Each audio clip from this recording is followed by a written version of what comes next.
Okay, so it's a TJL open or wood open web truss that you're going to pull in. Okay, and you pick your size when you load it. We're going with a 30-inch depth one, and then you draw it the same way. Okay, I'm not going to line these up as I'm working with them, just simply so I can show you. But when you're doing your project, they will be lined up. All right, and so I'm going to attempt to go to my reference line there,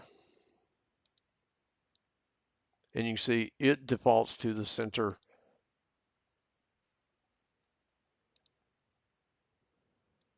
which on the beam, it's okay for it to go center of the beam at the top because we're going to adjust on this one. We can, or I can adjust the bottom chords. See here, it went center there. Okay,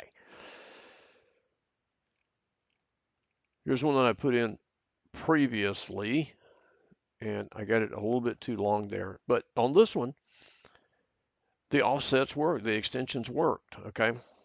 Um, okay, my Z value should be 1.5. Pull that one down. Okay, and my offset here, what is that?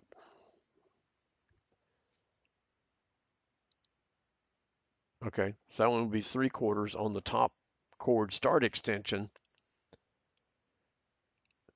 and I left the the bottom the bottom chord start. I left it at 0. That's fine for there.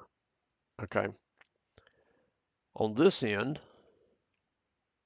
because the top is going to the center of the beam, the bottom needs to be pulled back. So I did a -6 inches on the bottom chord end extension to pull that back out of the beam, and that'll work. So this one will do the same way. Bottom chord start. Or is it going to be a -6? Yeah, -6. Okay, and so that's good on that end. And if you're doing this end on the south wall against the masonry, then your settings would be the same as what you've got on the north wall. But this one I'm doing in the metal stud wall over the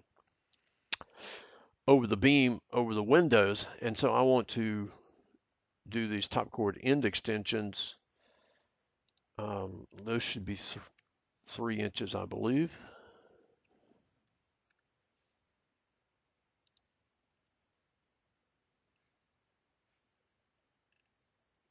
Maybe we'll make it a little less than 3 inches. That worked out. No, yeah.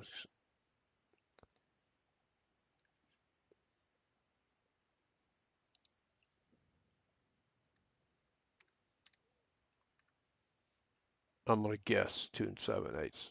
That'll work. 2 15/16 would work.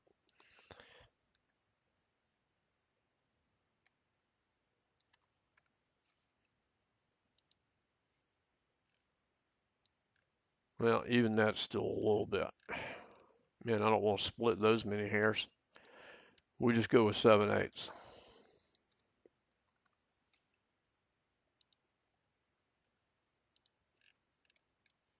Okay, and then we do the same thing for the bottom extension, and that will get the trusses in. All right, and so what you can do is you can get. I would, yeah, I would start with this run up here. They're a little shorter. Put your first one in. Like I said, it needs to be 2 feet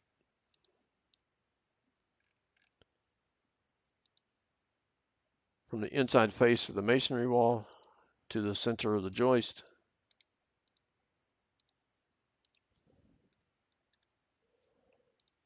Okay, and then once you get your end conditions right, then you can do an array and copy that all the way down at 2 feet on center until you get down to the end down here.